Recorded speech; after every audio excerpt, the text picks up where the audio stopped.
El original está en los cuidados de los sacerdotes y los levitas. Amén. Pueden tomar su lugar. Amén. Esta última parte del Deuteronomio está hablando cuando Dios prepara a las personas para poder ser reyes. Y una de las características para poder ser rey, lo primero que tenía, uno de los requisitos es: tienes que transcribir toda la ley, pero tiene que ser escrita por puño y letra tuyo, y va a haber sacerdotes y va a haber levitas que van a estarte mirando cómo tú lo escribes. ¿Amén? Dile a la persona que está a su lado: ¿ya escribiste la ley? Ahora, vamos a partes. Esta parte de la ley está escrita de esta manera. Tiene una característica. La característica es esta. Dice que se tenía que preparar la persona, tenía que escucharlo, tenía que transcribirla literal, pero no podía colocar como una parte, como una opinión. Quiero decir, la Biblia dice que ninguno hay de aquel que le quite y que le ponga ¿qué? Le añada algo, ¿no? Por eso es que el que aspiraba a ser rey tenía que ser supervisado por un sacerdote y tenía que ser supervisado por un levita. ¿Amén? ¿Hasta ahí todos estamos bien? Vale. Vamos a ver un poquito de la historia de la Biblia y después vamos a continuar con este tema. La historia de la Biblia va más o menos así. La primera vez que se hace mención que Dios habla y lo que Él habla es escrito es casi 2000 años antes de Cristo. ¿Quién lo escribe? Moisés. Es ahí donde se revela la ley. ¿Cuál es la ley? Lo que nosotros conocemos como la ley. ¿Cuántos mandamientos se dieron allá arriba? 10 mandamientos. Lo esencial de la ley son ¿qué? Los 10 mandamientos. Después de los 10 mandamientos, Moisés empieza a escribir todo el relato bíblico e histórico, desde la creación hasta que ellos ya están por salir hasta que ya están en el Sinaí y la revelación de los 10 mandamientos ha llegado a ellos. ¿Ok? Estamos hablando que ¿qué libros están abarcando esa parte de la historia? Génesis y Éxodo. ¿Va conmigo? Así que en el tiempo de Moisés solamente existían, por decirle de alguna manera, 2 rollos o 2 libros, que solamente era el Génesis y el Éxodo. Levítico, Número, Deuteronomio se escriben en los 40 años en que el pueblo de Israel está errante. ¿En dónde? En el desierto. ¿Amén? ¿Vamos bien ahí? Deuteronomio significa ¿qué? Segunda ¿qué? Segunda ley. ¿Es que existe otra ley o a qué se refiere? Es la repetición de la primera ley. El asunto de repetirla es para que no se te olvide y lo escribas ¿dónde? En tu corazón. Era tener el recordatorio constantemente de que hay una palabra que es más grande que tú, hay una autoridad que está sobre ti y que muchas de las cosas y de las acciones que tú puedas hacer no tienen que estar determinadas bajo tus sentimientos o tus emociones, sino deben de estar reflejadas bajo los valores ¿de qué? De la palabra. ¿Amén? En otras palabras, yo no puedo reaccionar de acuerdo a mis emociones, sino primero debo leer la escritura para poder entender cómo debo de qué, de reaccionar. ¿Esto es fácil? No. Es súper complicado.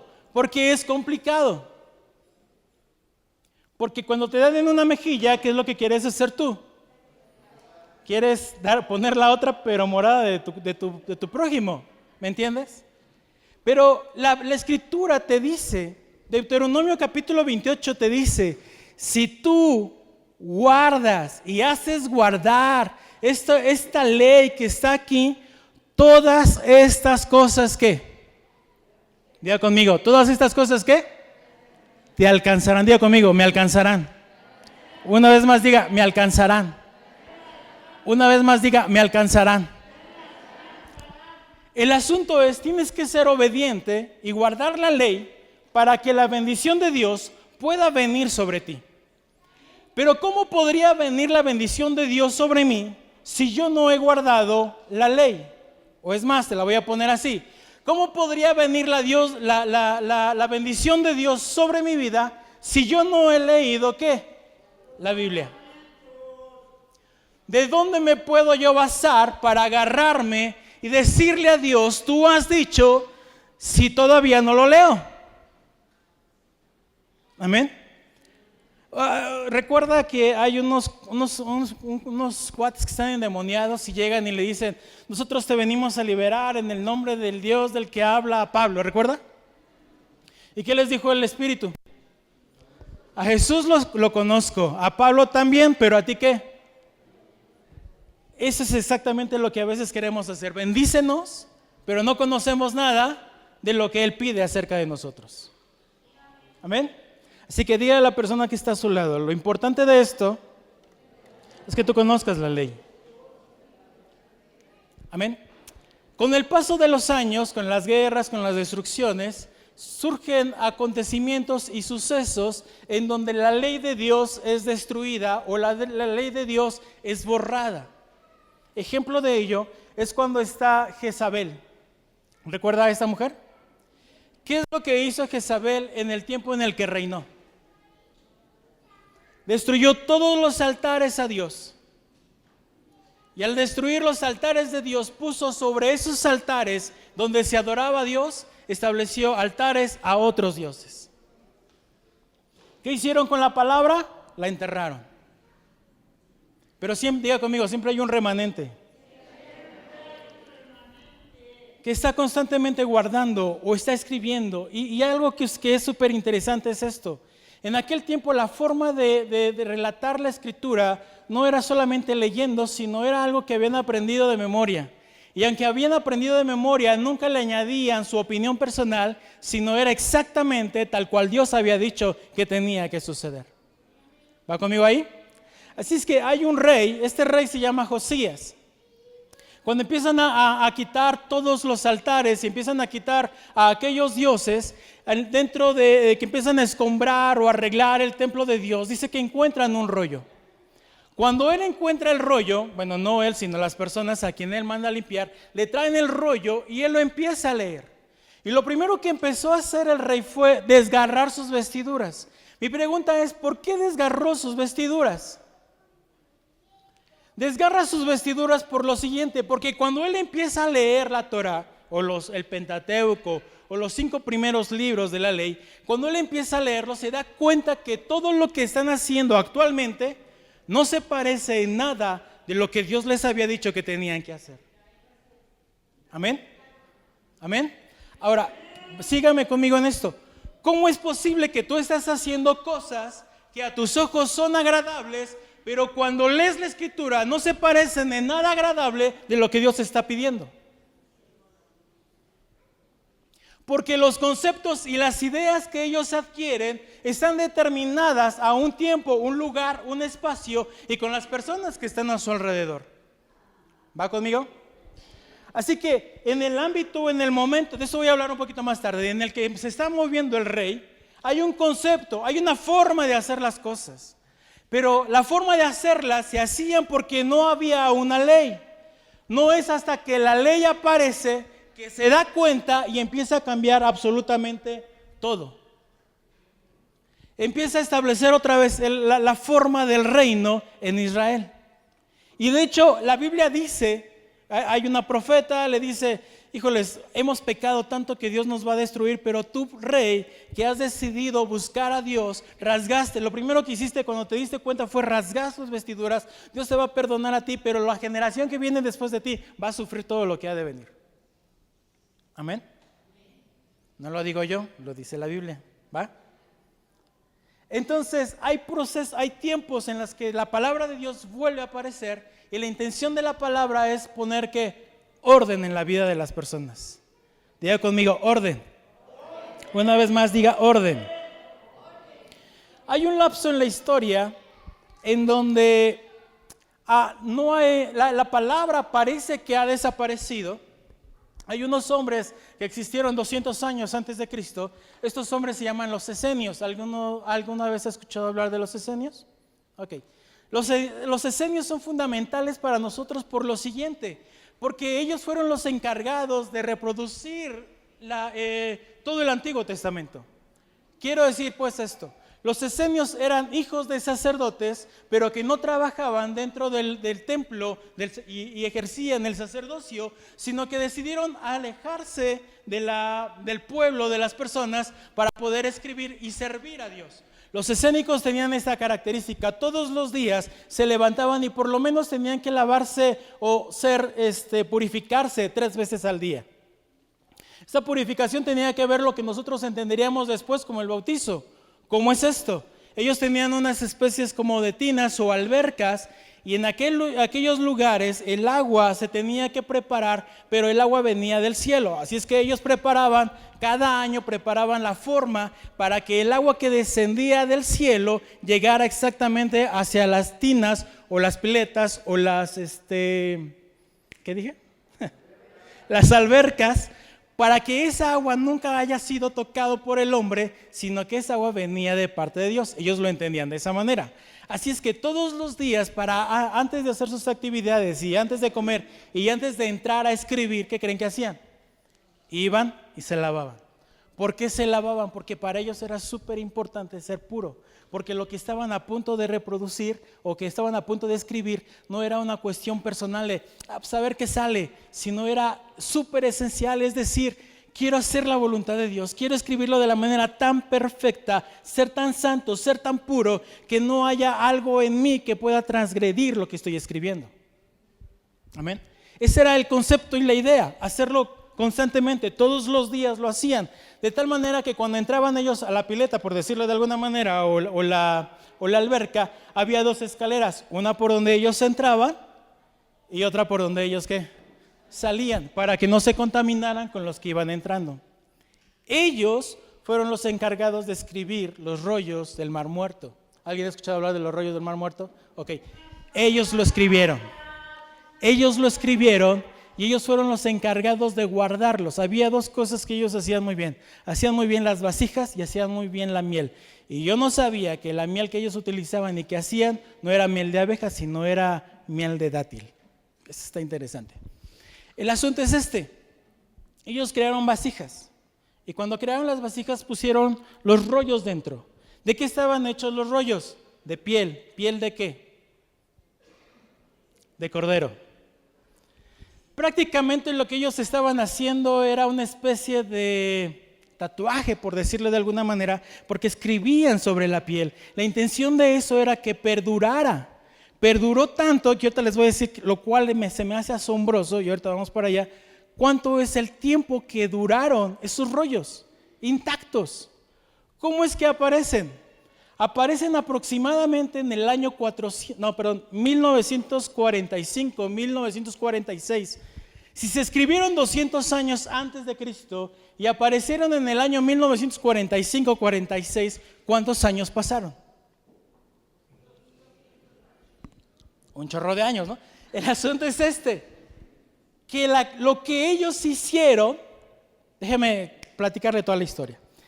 En el año 1945, todos aquellos que fueron exiliados de Israel regresaron a Israel, y en ese año es donde a ellos se les da, a las Naciones Unidas les da la oportunidad de ser llamados ahora como un pueblo o como una nación.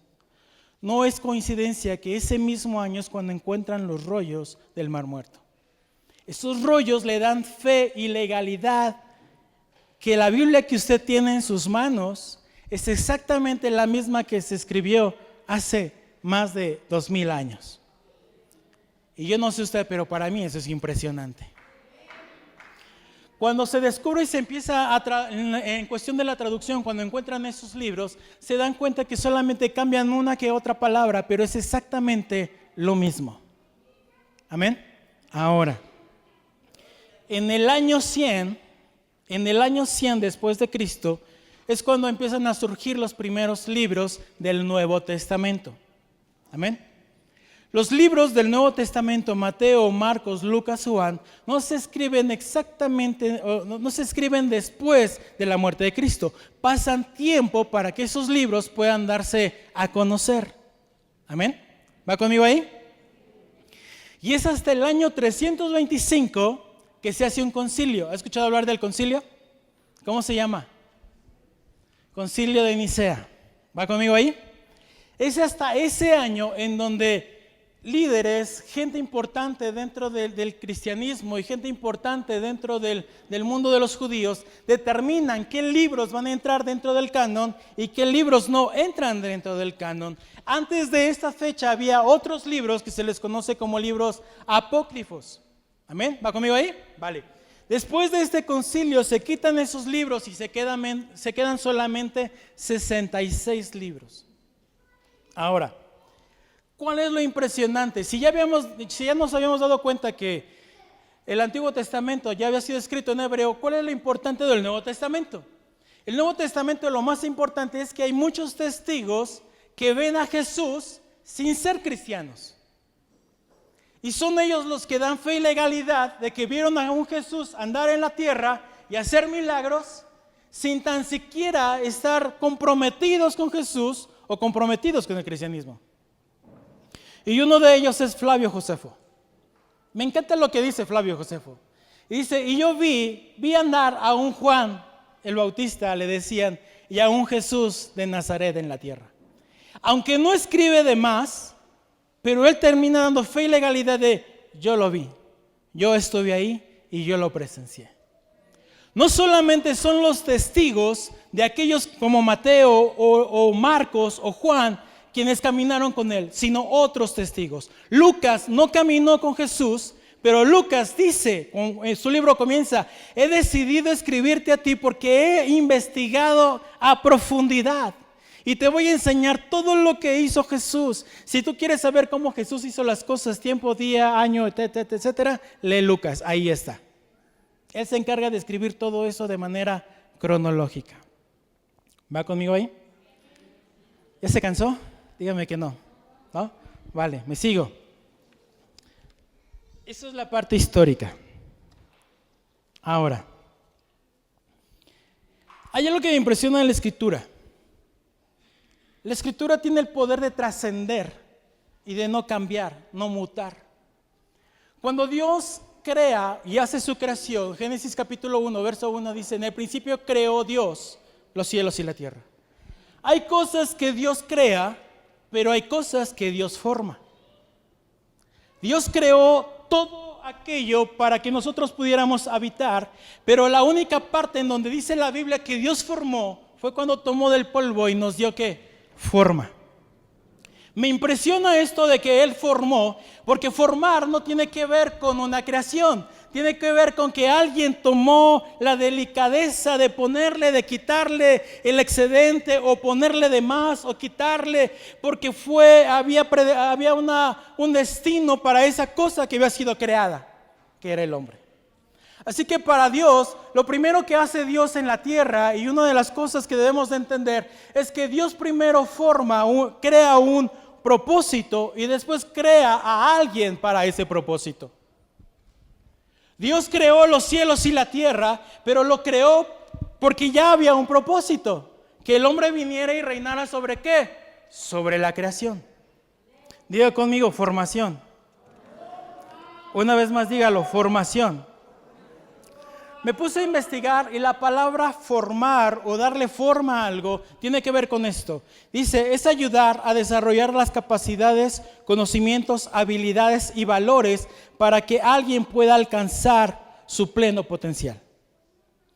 Dentro del punto de vista cristiano sería ayudarle a crecer espiritualmente, a vivir según los principios y enseñanzas, buscando transformarlo a la imagen de Cristo. Esta transformación o este cambio tiene que ver con la mente, con el corazón, con la conducta, que son guiados por el Espíritu Santo. Así que cuando Dios dice que Dios formó al hombre, tiene la capacidad de decir, lo voy a formar para que él pueda desarrollar todo su potencial. Amén. Dígale a la persona que está a su lado, fuiste formado para desarrollar tu potencial. Una vez más, dile, fuiste formado para desarrollar tu potencial.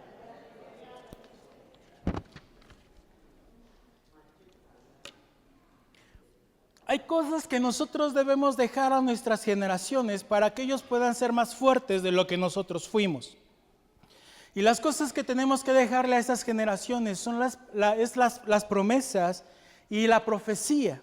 Y sobre toda esta cuestión profética que alguien pueda agarrar y decir Dios dice, está la palabra profética o está la palabra de Dios que está sobre cualquier otra profecía. En otras palabras, lo que quiero darte a entender es que para que una generación tenga éxito, lo que tú tienes que hacer es darle la palabra a esas personas. Tienes que formar a esas generaciones. Si tú no formas a esas generaciones, lo que va a pasar con ellos es que no van a llegar a poder desarrollar su potencial porque no están creciendo y no se están desarrollando. Si nosotros fuimos llamados a ser cristianos, es porque la palabra cristiano, ¿qué significa? ¿Un Cristo qué? Piensas como Cristo, hablas como Cristo, te comportas como Cristo, ¿no? Si te comportas como Cristo y actúas como Cristo, debes de entender algo. Y lo que debes de entender que no importa qué tan fuerte sea la adversidad, tú tienes que llegar ¿hasta dónde? Hasta el final. Hay chicos que dejan de buscar. He pasado muchos años aquí, en esta iglesia, 25 años, y he sido formado. Cuando yo llegué a la iglesia, la persona que me formó a mí fue mi pastor, Pastor Madaí. Y dentro de eso había cosas que yo no entendía y posiblemente les pase a algunos porque así es el pastor. Pero el pastor cuando te está hablando de algo y te está hablando de milagros, se emociona, se apasiona. ¿Cuántos lo han visto? Y de repente tú no le entiendes. O sea, no es que no le entiendas lo que está diciendo. Lo que está pasando es que ese tipo de cosas todavía no las has vivido tú. Y como no las has vivido tú, te cuesta trabajo ¿qué? Digerirlas. Porque no has sido ¿qué? Formado. No es lo mismo alguien que ha sido formado toda su vida en el cristianismo a alguien que llega de repente y tiene que ser formado. La forma de pensar es diferente, la cultura como es diferente, las cosas son ¿qué? Diferentes. El potencial de una persona no está ligada a la creación, pero sí a la formación. Dependiendo de la forma en que te estén formando, valga la redundancia, es como vas a poder desarrollar tu potencial. Y el potencial o la formación se activa cuando hay un llamado. Diga a la persona, un llamado. Hay 3 tipos de llamado. Uno es salvación, otro es un llamado por entrenamiento y otro es un llamado definitivo. Hay una diferencia. Todos fuimos llamados ¿a qué? A ser salvos. ¿Cuántos son salvos? Ese llamado es para todos nosotros. Hay un llamado a ser entrenados. Este llamado a ser entrenado cambia. Porque aunque todos estamos en Dios, no todos hemos sido llamados a ser entrenados. Amén. Amén, sí, amén, no. Y entonces puedes ver a Elías que Dios le dice, vas a regresar y vas a encontrar un hombre llamado ¿cómo? Eliseo. Y vas a orar por él. Ese cuate que fue, no solamente fue un llamado a salvación, sino fue un llamado ¿a qué? A entrenar. ¿Cómo te entrenas? Una persona que entrena, ¿qué es lo que tiene que hacer? Crearse ¿qué? Hábitos. Los hábitos básicos de alguien que quiere entrenar para formar, no sé, un equipo o ser un atleta, ¿qué es lo mínimo básico necesario? Alguien fuerte, así, ¿no? Alimentación, ¿qué otra? Disciplina, ¿qué más? Ejercicio, dormir. Tienes que dormir tus 8 horas, tienes que levantarte a entrenar. El asunto de cuando eres llamado a entrenar dentro de un ministerio es que también te tienes que formar. Va a haber cosas que no te van a gustar. Oye, vamos aquí, como decía el pastor, vamos a la sierra. Y yo recuerdo que algunos dijeron, sí, vamos vamos a la sierra. Y cuando llegamos a la sierra, no, ya no quiero ir a la sierra. A la próxima le damos, ofrendamos, pero ya no quiero venir a la sierra. Se ríen, pero es verdad. Yo recuerdo cuando el pastor me decía, ¿te acuerdas cuando me mandabas a predicar con el pastor Tiburcio? La Hermosita, ¿no? Yo estaba en la universidad y era irme de Ciudad Universitaria hasta Nesa. Así era la formación que yo tenía. Y había una frase muy clara que me decía el pastor, tal vez algunos la recordarán, otros no, decían, al Señor se le sirve cuando se puede y cuando no también. Fue la formación que yo tuve. Amén. Y luego me mandaba a Tisca, sin carro, lánzate a Tisca, tenía que parar a las 5 de la mañana para llegar a observatorio, para llegar al camión de las 7 que me llevaba hasta Tisca. Si yo llegaba a 7:05, 7:06, se acabó. Agarraba uno que me llevara a Toluca y llegando a Toluca tomaba otro que me llevaba a Tisca y llegando a Tisca tomaba otro que me llevara a la iglesia. Así fui formado. Todos queremos el llamado a ser entrenados, pero no todos pagan el precio por ser entrenados. Amén. Amén. Y el otro es el llamado definitivo, el que todos queremos y al que todos aspiramos. Este llamado tiene que ver con un proceso, pero dentro del proceso te vas a ir forjando y Dios te va a ir estableciendo en ciertos lugares. Amén. Yo comencé en la alabanza, pero me di cuenta que no era el todo de lo que Dios tenía para mí. Así empezamos todos, empezamos con algo, pero no quiere decir que en eso que con lo que comienzas es el todo para lo cual Dios te llamó. El proceso en donde te metió es solamente para ejercer en ti autoridad y ejercer en ti cierto gobierno sobre ciertas cosas. La alabanza tiene una característica especial, posiciona a las personas y te da una plataforma, pero no quiere decir que ese es tu llamado. Estás dispuesto a servir, pero para eso no solamente Dios te llamó, hay todavía cosas más grandes, pero es algo que Dios utiliza para que tú puedas crecer y para que tú puedas desarrollarte. Amén. Amén. Muchas de las cosas en cómo somos formados tiene que ver con tres cosas. Uno, en dónde nacimos. Dos, con las personas con las que vivimos. Y tres, en la época en la que nos desarrollamos. Amén. Esas tres cosas tienen cierta influencia sobre nosotros. Amén. ¿Dónde naciste? Tiene que ver con un país, tiene que ver con un lugar. Una persona no es que si no voy a entrar en discusiones. Una persona que tiene un código postal no va a ser el mismo que alguien que tiene un código postal más alto, ¿no? ¿Sí me da a explicar lo que quiero entender? Naces en un lugar, te desarrollas con esas personas. Y si en ese lugar dicen cosas como chido, está padre, y en otra dicen, no, esto está cool, hay un cambio, ¿me entiende? Exacto. El entorno en donde vives. Vaya, la cuestión, la sociedad que está a tu lado, cómo piensan, cómo ven las cosas, eso también influye sobre ti. Puede influenciar a una persona, lo he visto mucho, aquellos que se juntan con personas que les gusta delinquir, tarde o temprano, ¿qué va a pasar contigo?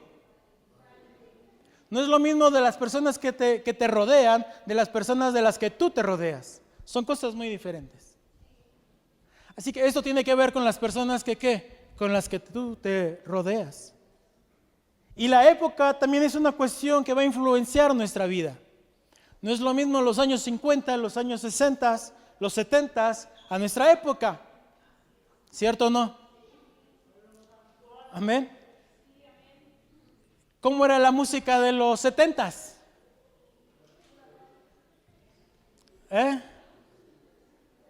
¿Están conmigo o no? Ya los perdí.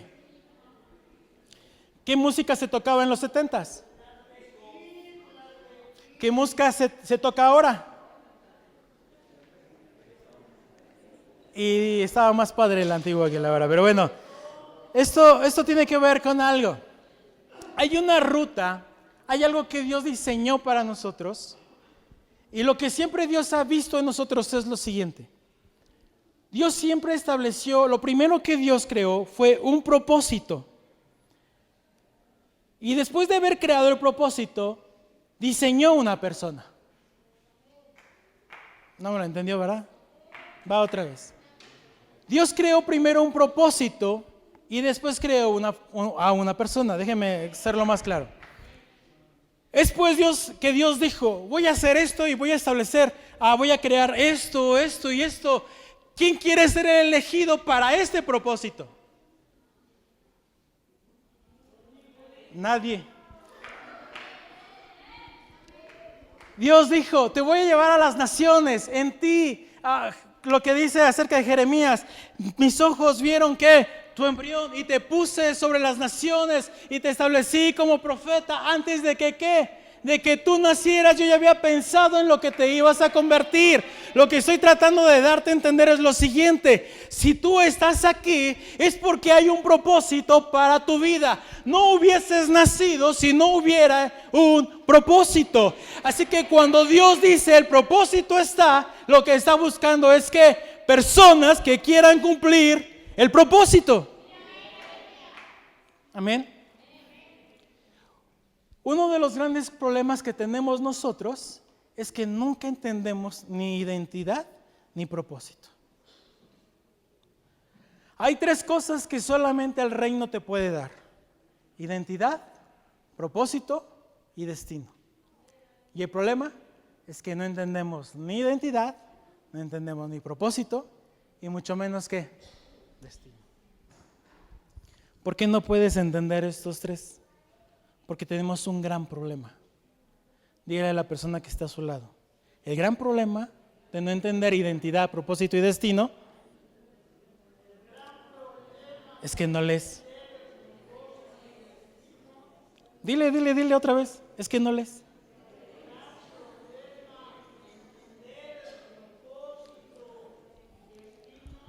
¿Cómo vas a entender propósito si no conoces a aquel que lo ha formado para ti? ¿Cómo vas a entender propósito si no entiendes al Creador?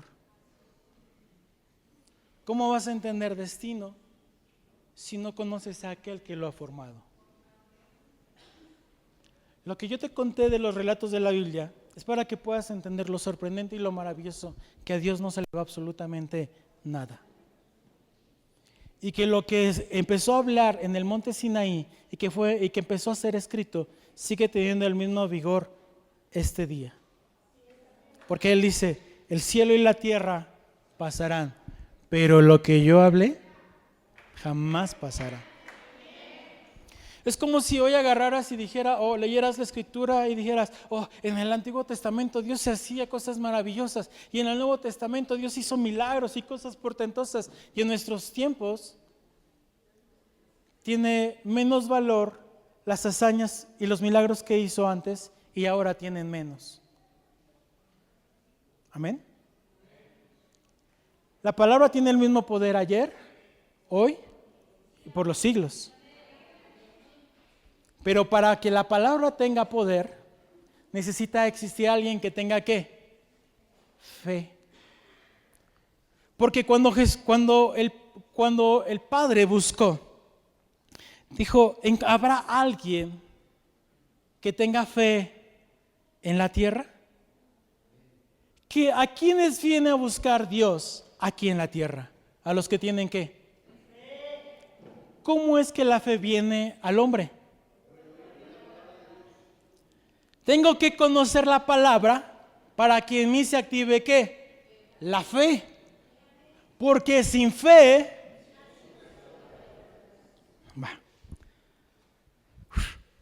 ahí va. ¿Usted recuerda la parábola de las 10 vírgenes? ¿Sí la recuerda? Ok. ¿Cuántas lámparas, cuántas vírgenes sensatas y cuántas insensatas? Y cuando hablamos de esta historia, ¿a qué nos estamos refiriendo? ¿A la venida de quién? Unos se van a quedar y otros van a entrar. ¿Ok? Va. ¿Qué significan las lámparas para nosotros? Va por ahí, va por ahí. Por ahí. ¿Qué es la lámpara? Lámpara es. Entonces, ¿la lámpara qué es? Su palabra. Su palabra es ¿qué? La lámpara. ¿Qué es lo que les faltó a ellas? ¿Lámpara? No, porque todas tenían lámpara. En otras palabras, todos tenían la palabra de Dios. Todos la conocían. Todas la tenían ¿qué? Clara. Todas la tenían. ¿Qué les faltó? Aceite. Las insensatas le dijeron a las que sí eran sensatas: danos de tu qué. ¿Y qué le dijeron ellas? No, porque se nos va a acabar, ¿no? Ahora, mi pregunta es esta. Me puse a investigar. Yo espero que puedas entender y podamos llegar a un punto padre en la historia. La forma de crear aceite no tiene que ver con la manera que nosotros podemos llegar a pensar de, vamos, tocamos a la tienda y que nos den aceite. Amén. La forma en que se producía el aceite tenía dos características.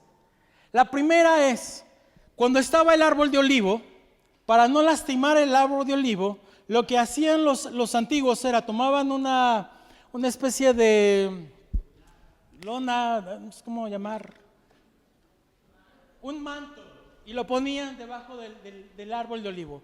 Y venían y le empezaban a pegar para que los olivos que ya estaban listos cayeran a tierra.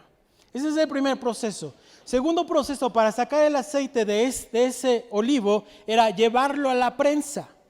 Y llevándolo a la prensa lo colocaban sobre capas y entonces pasaban una prensa para que cuando hiciera presión el aceite que saliera.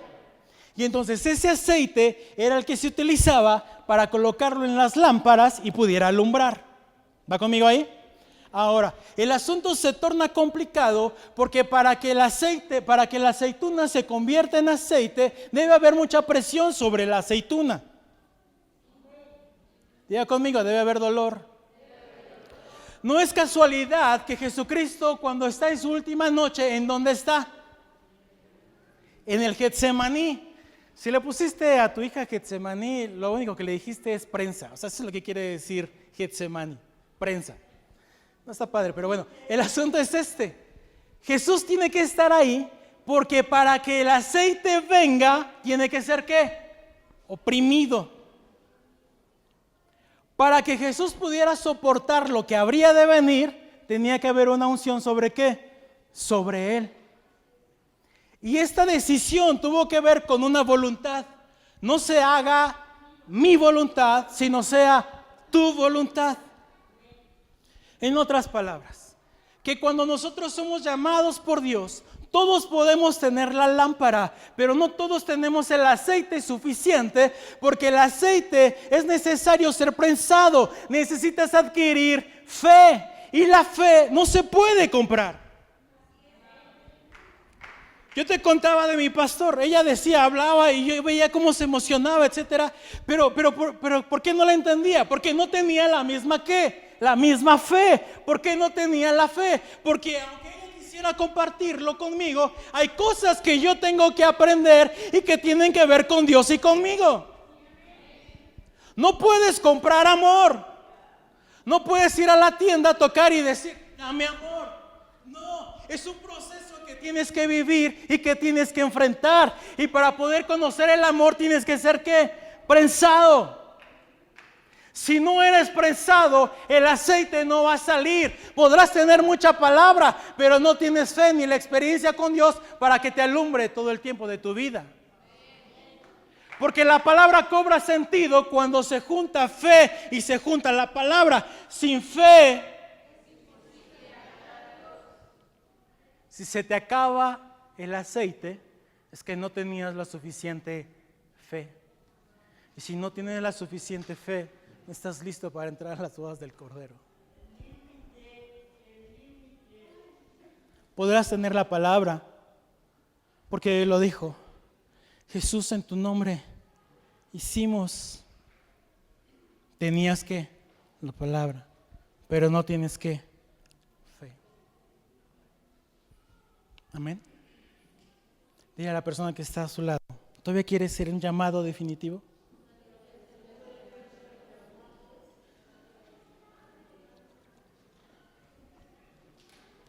Una vez más, dígalo, nada más por decirlo. ¿Todavía quieres el llamado definitivo?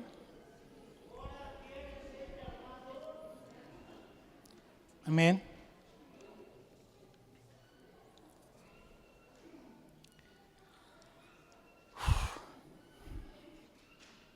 Tienes que estar pensado para que en tu caminar haya dos cosas que te puedan guiar: su palabra y el aceite que te va a ayudar a aferrarte a esa palabra. Porque puedes conocerla. Jehová es mi pastor y nada me faltará. Y en lugares de delicados pastos me harás descansar. Junto a aguas de reposo confortarás, me guiarás por amor. Y aunque ande, no temeré, porque tú... ¿Sabe cuál es el problema? El problema es que se lo sabe. Y el problema es que cuando viene, todos corremos despavoridos.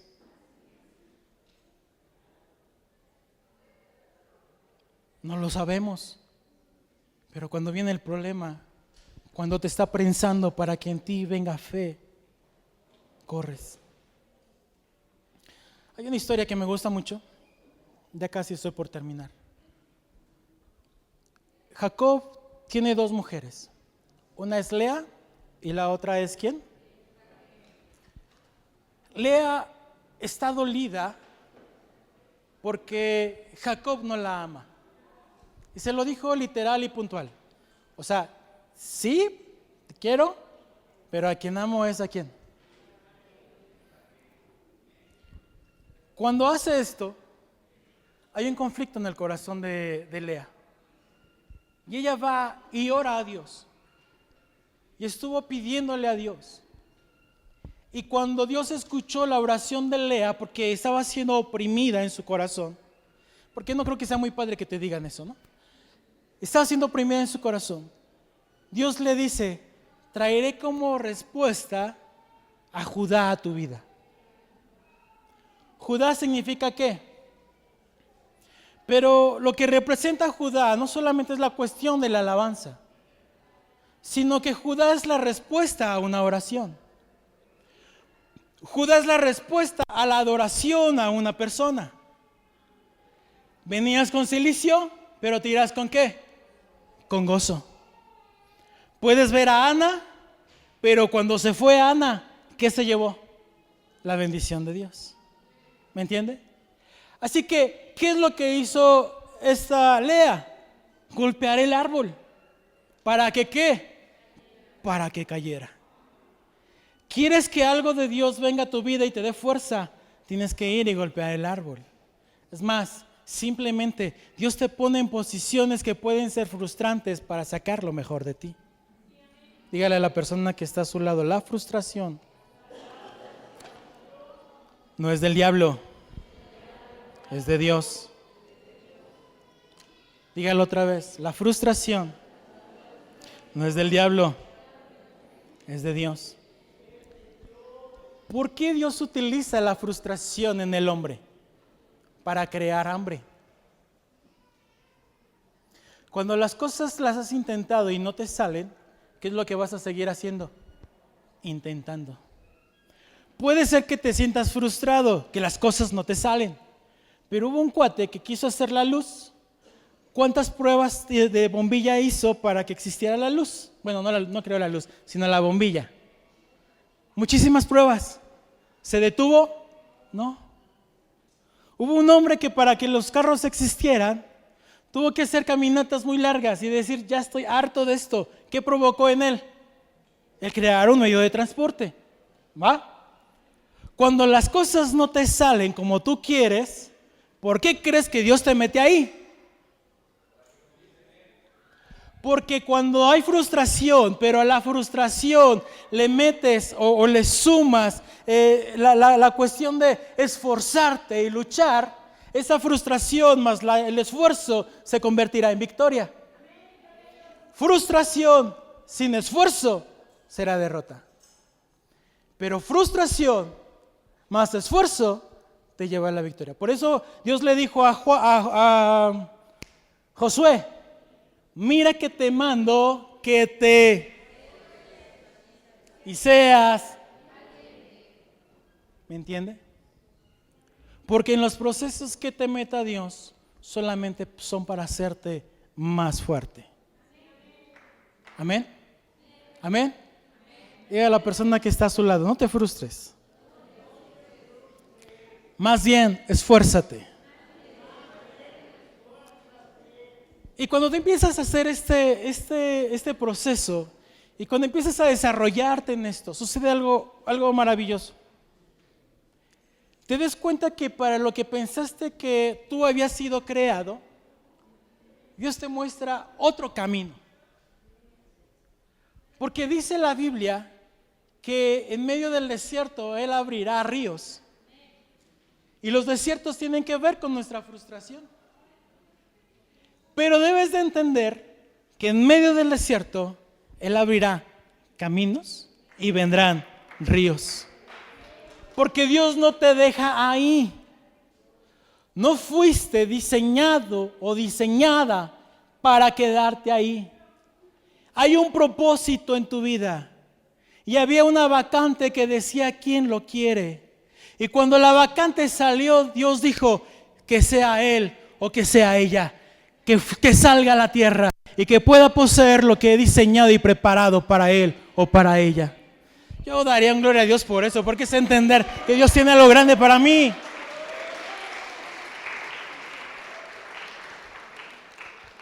Amén. La palabra de Dios es lo que me va a ayudar a permanecer en el día malo. Sin palabra, sin tener a qué aferrarme, no cumpliré mi propósito. Así de fácil, así de sencillo. Mientras Dios guardó su palabra, las cosas no se dieron. 400 años Dios no habló cuando estaban en Egipto. 400 años entre el Antiguo y el Nuevo Testamento y Dios no habló. Pero cuando Dios empezó a hablar, empezó a darle forma a todas las cosas. Así que lo que tienes que pedirle a Dios es: Dios, háblame. La única manera en la que Dios te va a hablar es cuando tú quieras conversar con Él y puedas leer su palabra. Porque la palabra tiene una característica especial. La palabra tiene la característica de darle no solamente formación al hombre, sino le da estructura a este cuerpo. Este cuerpo, para tener una estructura, ¿qué tiene en su interior? Aparte de vísceras, etcétera. ¿Qué es lo que le da la estructura a este cuerpo? Sus huesos. Los huesos son lo que le da estructura a las personas. Y la palabra habla de ello. Y dice así: mi palabra es más cortante que toda espada de dos ¿qué? Filos. Pero no dice que solamente penetra un lugar. ¿Hasta dónde dice que penetra? Al tuétano. Y el tuétano es la parte interna de los huesos. Y es ahí, en esta parte de los huesos, donde el sistema inmune funciona, donde las cosas se dan. Es la estructura de los huesos lo que te van a dar la formación. Es para poderte mantener. La Biblia dice que hubo un hombre que estuvo en un lugar que es José el soñador. Y José, dice la escritura lo siguiente: que aunque estuvo en un lugar que no era su pueblo, la estructura, la enseñanza, la formación que él tenía aún en Egipto no lo hizo cambiar. De tal manera que aunque él está en Egipto, dice la palabra, lo menciona así literal. Bueno, literal, voy a explicarlo después. Lo dice de esta manera: cuando vino la visitación de parte de Dios al pueblo de Israel para salir de Egipto, José antes de eso les dijo: por favor, cuando se vayan, llévense mis huesos. ¿Cuántos años pasaron? 400 años. Desde que él dijo: hasta que se llevaron los huesos. ¿Qué pasó con esos huesos? Esos huesos posiblemente fueron momificados porque de acuerdo a la forma en la que ellos se movían, pero esos huesos permanecieron. Moisés les dijo: no nos podemos ir de aquí si no nos llevamos los huesos de José. ¿Por qué no nos podemos ir de aquí? Porque José es la imagen de que te puedes mantener firme en medio de Egipto, puedes mantenerte firme en medio de la adversidad. ¿Cómo lo sé? Porque José guardó su corazón estando en Egipto, y aunque no nos dice literal, José cumplió los 10 mandamientos que después fueron expuestos en el monte Sinaí. ¿Cómo? Tengo que demostrarlo. Está José, y cuando viene delante de Faraón le dice: oh, me dicen que tú sabes revelar e interpretar sueños. José dice: no es de mí. ¿Quién está en primer lugar? Dios. No adoró a nadie, no se inclinó a nadie. Y cuando José empezó a tener un poco de poder, cuando empezó a ser el mayordomo de su amo, él pudo desear cosas de su amo, pero no lo deseó, no lo anheló, no le robó. Y cuando la mujer de su amo se quiso acostar con él, José dijo: no. A lo que tiene que ver con el mandamiento, no cometerás ¿qué? José cumplió los 10 mandamientos en su persona. Era importante que José saliera. ¿Por qué? Porque los huesos de José lo mantuvieron firmes.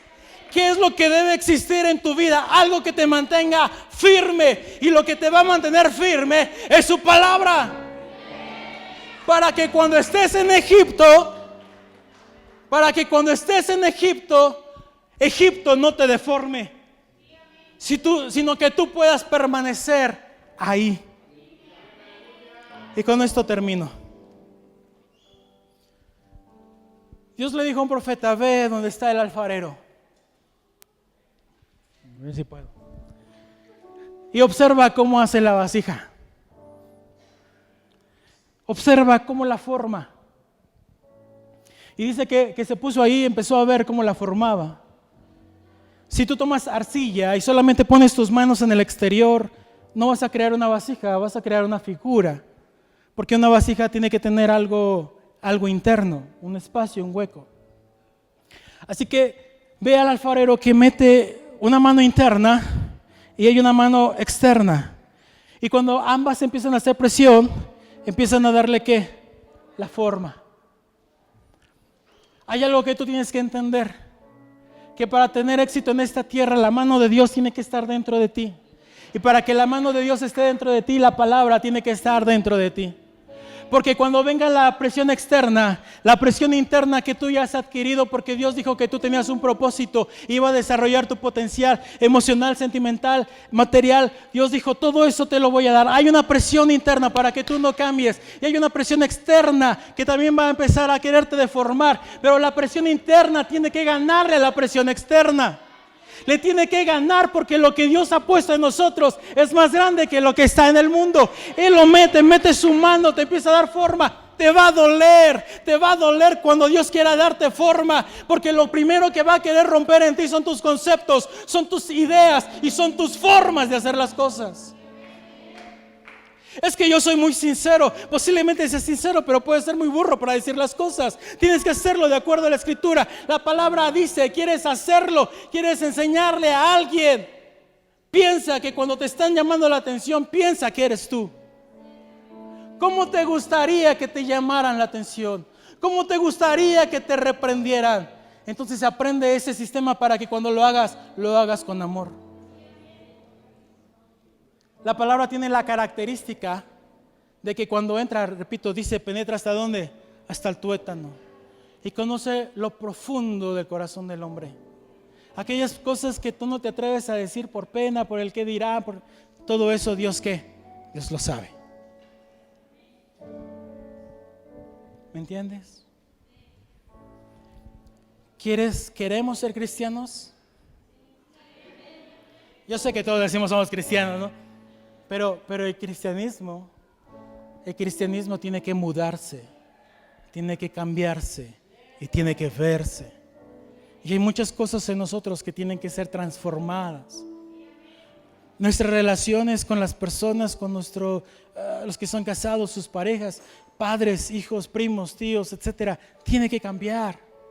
Porque la Biblia dice, y en esto conocerán que son ¿qué? ¿En qué? En que se amen los unos a los otros. Qué tremendo sería estar con tu familia y que no te hables. Y entonces, ¿dónde está el amor de Cristo? Eso se tiene que romper. ¿Qué es lo que hace la palabra? Penetrar hasta romperlo. Amén. Amén. Hay algo que Dan dijo en la mañana. Él hablaba acerca de un ayo. El ayo era una, bueno, para los animales era una carga que colocaban sobre sus lomos para llevarla y arar la tierra. Pero también se le llamaba ayo a alguien que lo contrataban para cuidar al hijo de su señor. Ven, chiquita, ven, tú.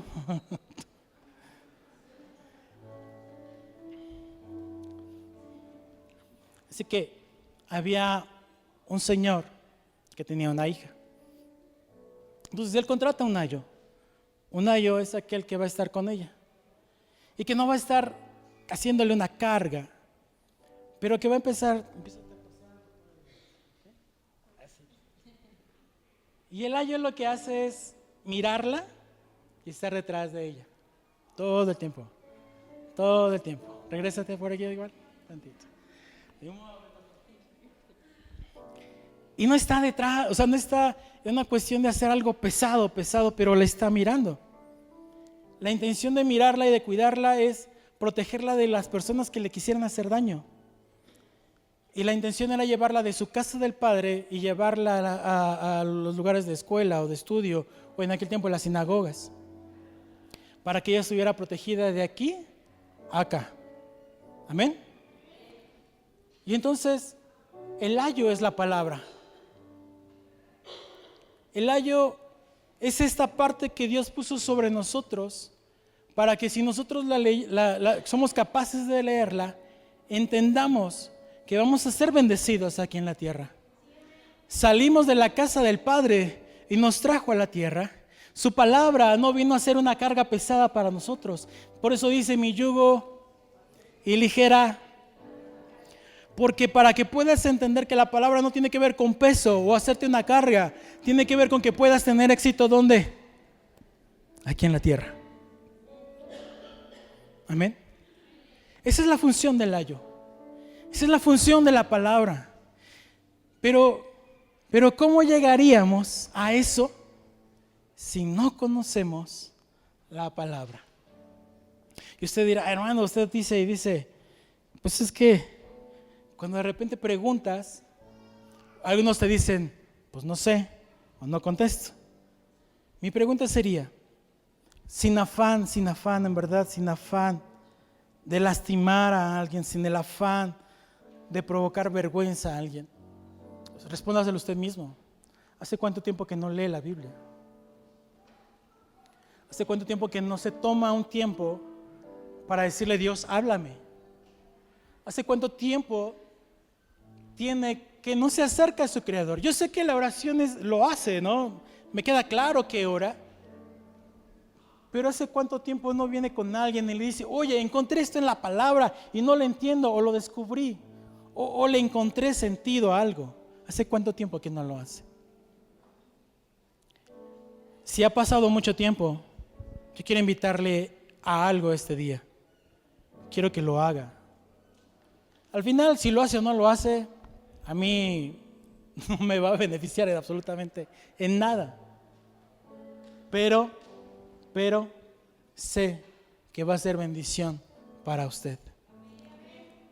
¿Y por qué es importante que tú conozcas la palabra? No es importante que el predicador, no es importante que el líder, no es importante que el pastor la conozcan. Es importante porque a través de eso tú vas a encontrar tu propósito aquí en la tierra. Hay vacantes. Y es más, ni hay vacantes, porque el hecho de que tú estés aquí quiere decir que Dios te lanzó con un propósito. ¿Qué es lo que está pasando y lo que está faltando? Que como la gente no entiende el propósito, no se une al cuerpo. Y si no se une al cuerpo, no se sabe, no entiende la vitalidad, la importancia como órgano dentro del cuerpo. Y entonces el cuerpo no se forma, y entonces el cuerpo no crece. Si alguna parte de tu cuerpo te hace falta, ¿estarás perfecto? No. Si te faltan los riñones, ¿qué pasa? Todo estará muy bien, pero sin riñones, ¿qué va a pasar? Todo estará muy bien, y sin hígado, ¿qué va a pasar? Todo estará muy bien, y sin pulmón, ¿qué va a pasar? Tienes que entender cuál es tu propósito. Por favor, póngase sobre sus pies.